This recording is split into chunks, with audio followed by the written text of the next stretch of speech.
everyone, and welcome to the Behaviorally Speaking Sustainability series. This is one of the many podcasts, and behaviorally, with decades of global experience and category expertise in consumer marketing insights, applies a unique behavioral framework, cutting edge AI technology, and digital first approach to help brands achieve the most valuable moment in marketing, which is when the purchase transaction occurs, which is why behaviorally are the transaction experts. My name is Abhik Gupta, and I lead the Behaviorally Hub for Middle East and Africa based out of Dubai. I have with me today a very special guest, Tarek ElNagdy. He's the Director of Insights at Unilever Personal Care Middle East and Turkey, and also the Arabia CMI Head. Welcome to the podcast, Tarek. Thank you, Abhik. It's lovely to be with you. Uh, Today, we'll hear Tarek's perspective on the much discussed topic of sustainability. And I know he's very passionate about this topic, both personally and professionally. Through this discussion, what we will learn from Tarek is how he has aligned himself to the sustainability agenda and how it is being practiced in his professional environment. So, Tarek, without much ado, uh, for the audience, could you please introduce yourself and your role at Unilever? Absolutely. Abhik, again, thank you very much for giving me the chance to have this nice chat with you. My name, as you said, I'm Tare, and I'm leading the CMI function for Unilever personal care business in the Middle East and Turkey region. It's an important region for us. We're 19 countries and one of the fastest growing regions in the world. And I also had the CMI function for the overall Unilever in the Arabia region. I've been with Unilever for almost 14 years, and before that, I've worked with big multinational companies. All in all, I've been in the research industry and the wider marketing spectrum for over 2 decades. And thanks for bringing me into this topic, because it's at the heart of everything we do in Unilever, and it's as you said, it's a very close topic to my heart. So I'm happy to be part of this podcast. Excellent. So obviously, it's very important in our professional and personal lives, right? I mean, I don't think any of us can deny it. So could you tell me uh, how has Unilever been incorporating sustainability in their business strategy over the years? Absolutely. So let me take you a step back about Unilever commitment and in general Unilever purpose. So as a company, a few years ago, we announced our purpose as an organization, and we said that we will make sustainable living a commonplace. It's at the heart of the purpose of Unilever, and there are 3 elements of Unilever purpose mission statement. In Unilever, we believe that companies with purpose last, brands with purpose grow, and actually people with purpose, they strive in life and in business context. So purpose has multiple facets within Unilever, and it's at the heart of everything that we do.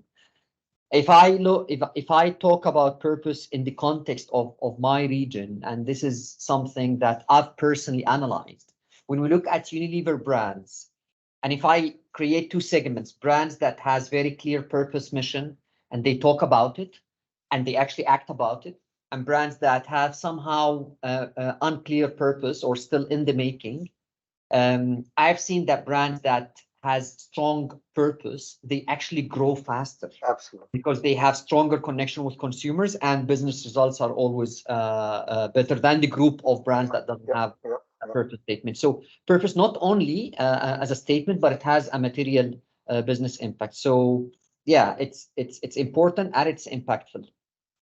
Excellent. And given the fact that it's so inbuilt into your purpose, how do you measure the impact?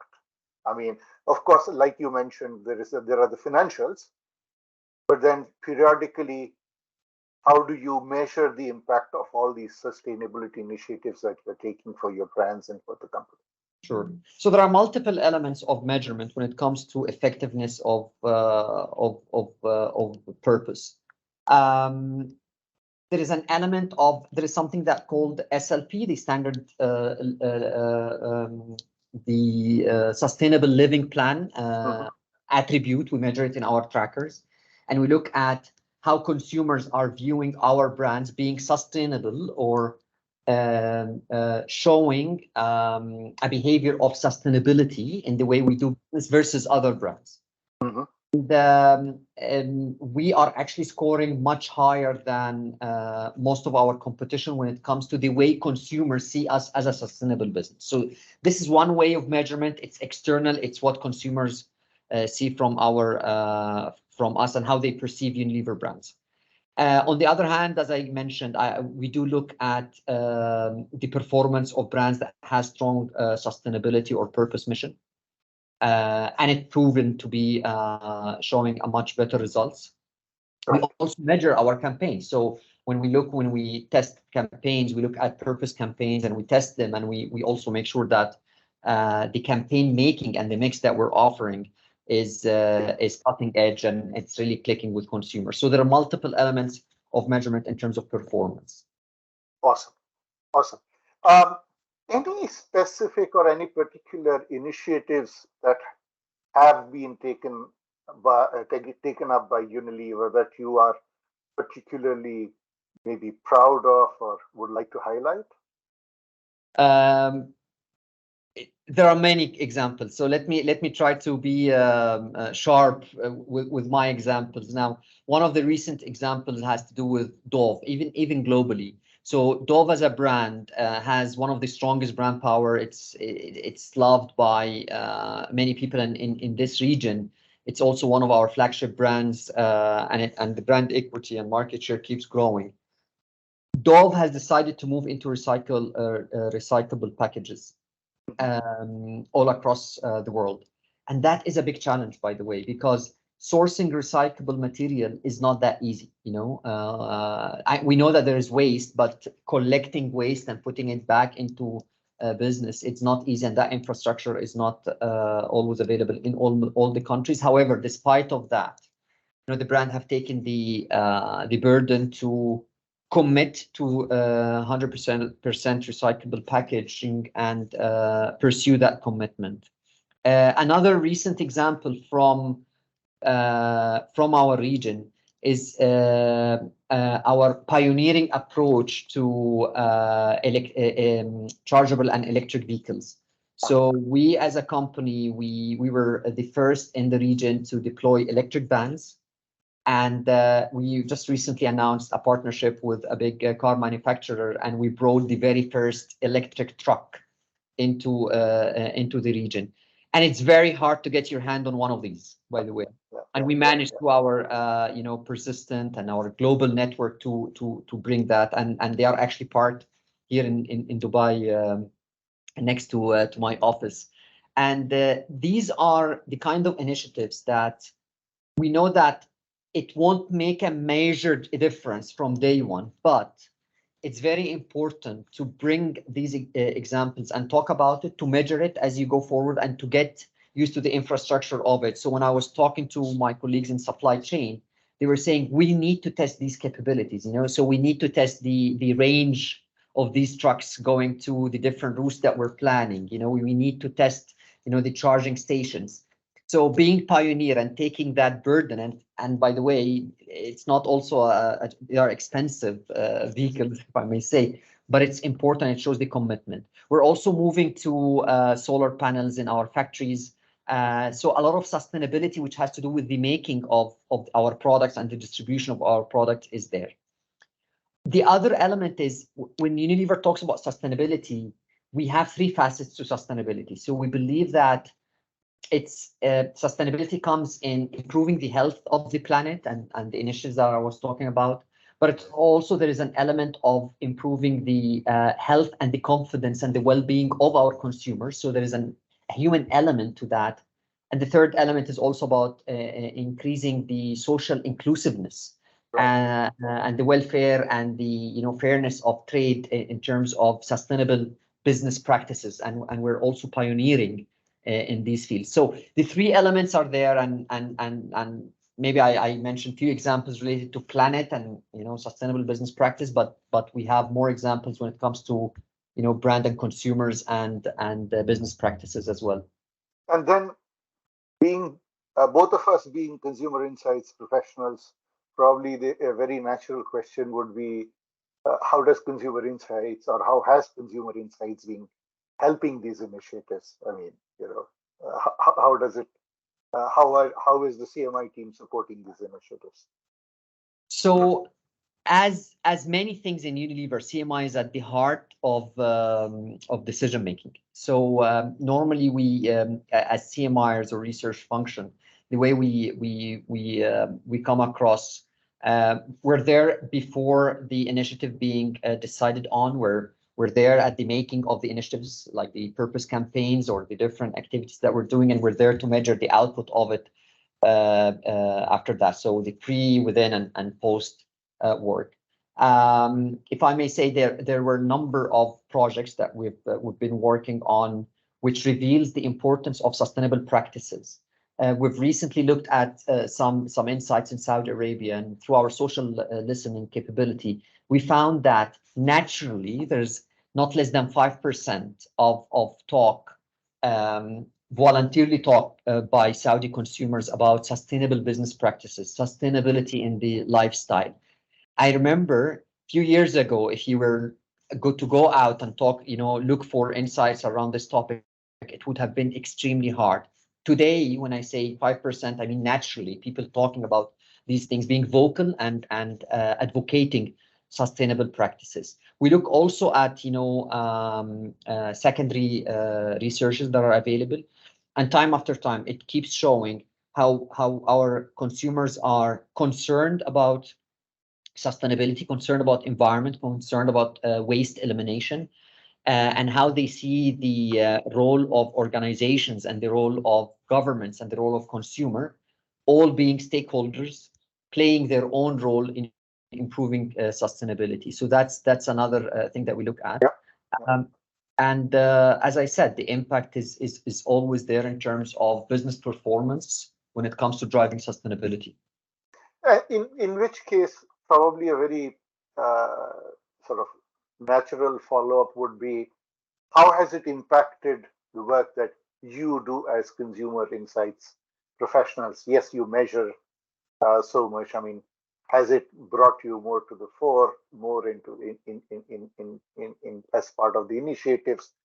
How has it changed your lives as a department and as insights professionals within the company? In work there are some, and you would know that probably more than anyone. There are certain projects which you really feel so excited and so keen to work on, and some projects, it's important, but sometimes it doesn't have that same level of energy. So when it comes to working on anything that has to do with sustainability or brand purpose, I'm always, I'm kind of, these are the kind of things that I can't wait to, put my hands on, or get, my eyes on the report, or listen to consumers and communicate the insights. Right. Now, personally, I was championing a purpose squad for Unilever in the Middle East, where we looked at the different brands that we have in our portfolio, what the global purpose of each of these brands, the local manifestation of that brand, and looking at insights on how to make these purpose statements much more locally relevant. And with that work, there were 5 of our brands that we decided to put on the front line of purpose in Unilever in the Middle East. And the insights work was very much into localizing the purpose and mission statement of these brands. Because what we know is that there's one thing talking about purpose, but it's much more impactful when you talk about, a local tension with consumers. They start to feel you're talking to them, they get more engaged, and it gets more real when you talk about a local problem or a more local thing. So that's personally something that I've been passionate about, and we've been, as a CMI function, and me personally, driving within Unilever in the region.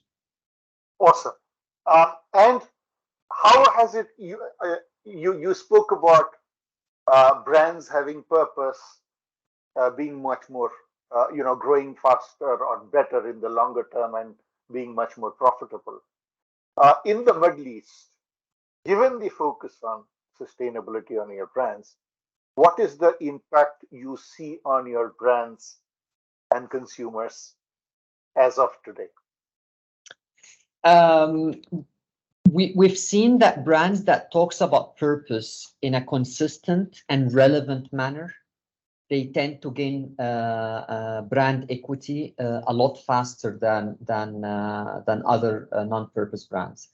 Their equity as well, it lasts longer because you're actually creating much more meaningfulness in your communication and distinctiveness versus other brands. So brand purpose gives that edge to brands that versus the average brands in the market. But on the other side, consumers doesn't necessarily believe that brands that are sustainable, natural, or purposeful, they must be premium or niche. They believe that could also be a mainstream brand as well. So some of the common mistakes I see is that, people think, okay, if I start to do some, a purposeful or sustainable approach, it could be a good reason for increasing prices. Consumers doesn't see it that way most of the time. They also believe that sustainability is something that should be widely available. And for them, it's, they pay more if there's an extra benefit or a better efficacy of the product. So a call probably for the entire marketing community is let's make sustainability also a common practice, even for our mainstream brands. Agree. And how open have consumers been to change? I mean, given the history of Behaviorally, obviously, I mean, I have also interest in the packaging of products. You mentioned about Dove at the beginning of the talk. How do you think consumers have been open to change, and how do you think it's affected the packaging of products for your company and for your brands? Yeah. Now, in terms of, let's talk about sustainable packaging, for instance. I think consumers are becoming a lot more aware of the stress that the environment is going through and the sustainable practices. So the awareness and the eagerness to get involved into this discussion has increased significantly. A sustainable package or a sustainable business practice will attract consumer attention, but it doesn't mean that it will be the only factor to drive your sales and your equity. Because until date, what we've seen is that consumers are still keen to get the efficacy of the product, the meaningfulness of the offering that you have, the benefit that the company is offering. So I would say sustainable packaging would be an interesting space to disrupt probably the flow of a shopper in a store or to attract attention. It will be a factor, but it's not the only factor to drive business. So while evolving in the sustainability practices, we must keep the focus on the efficacy of the product, the key messaging, the benefit that we're offering to consumers at all times. Of course. And has the consumer been open to change? I mean, yes, we do see change. We do see change when it comes to reaction to purpose in general. So purpose communication in general, we do see change and reaction to sustainable behaviors. You can argue if it's fast enough or it's slow. I think it's a little bit slower than my personal expectations, but it's happening, and it's happening consistently. But we have to keep in mind that consumers are also looking for the benefit for themselves. It needs to be relevant to their local context. It needs to be relevant to their behavior and personal consumption. People will not buy a sustainable package because of the sustainability only. It needs to be a product that it offers a value for me and my family. That's still critical. Absolutely. And you spoke about stakeholders. When you were talking about sustainability within Unilever. Your partners, your suppliers. The three domains that you spoke about: the consumers, the company, and the supply chain or the stakeholders. Have there been any collaborative efforts that you have taken up with stakeholders across the region?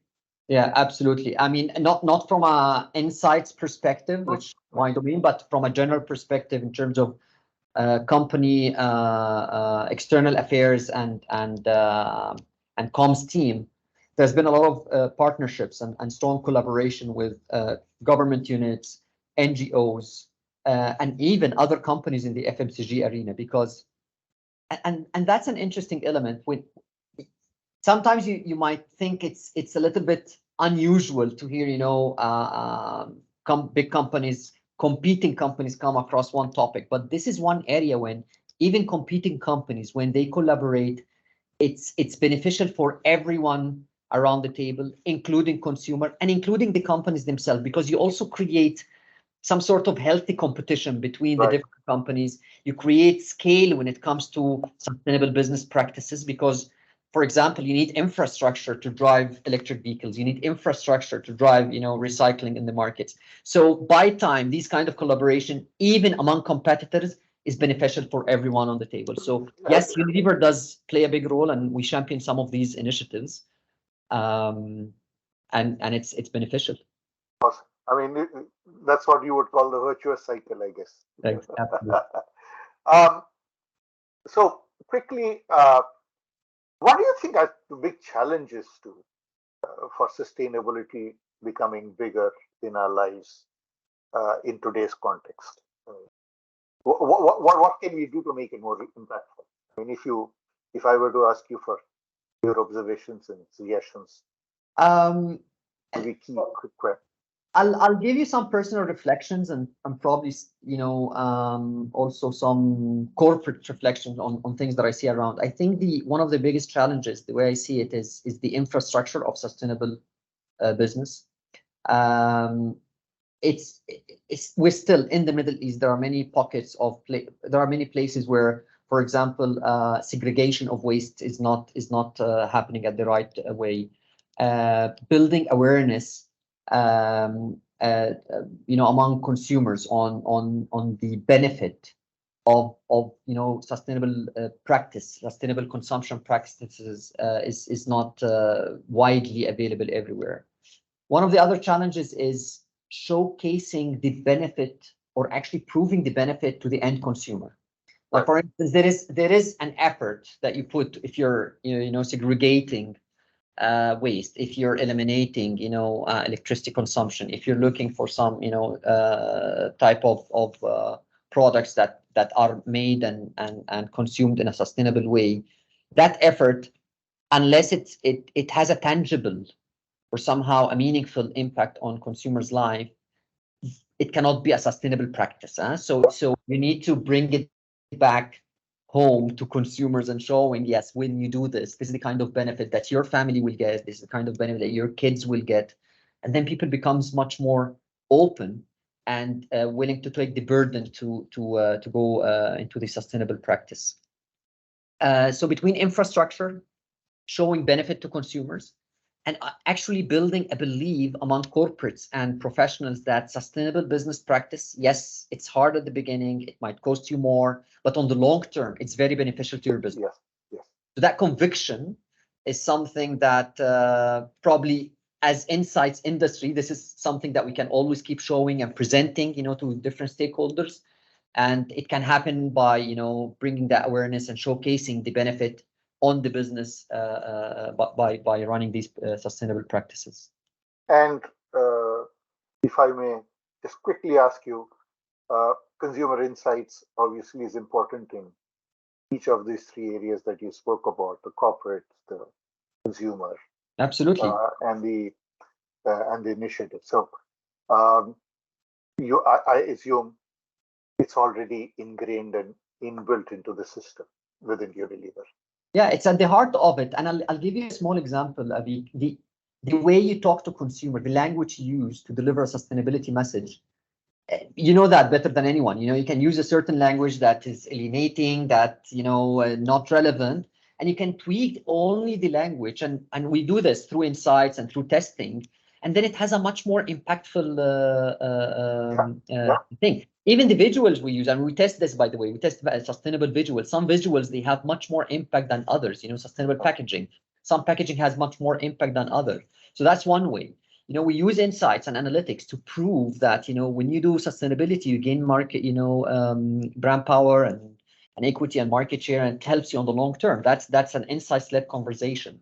Plus all the sentiment that we get from consumer, because today when we do these kind of, let's say, social listening or analytics, we know what kind of concerns consumers are having, the tension points that they are having, and there is no point of talking about attention or an issue that is not relevant to the local context. So you can also reveal that local context to consumers and make it more relevant in communication and product development. So I would say insights is absolutely at the heart, center, and sides of this entire process.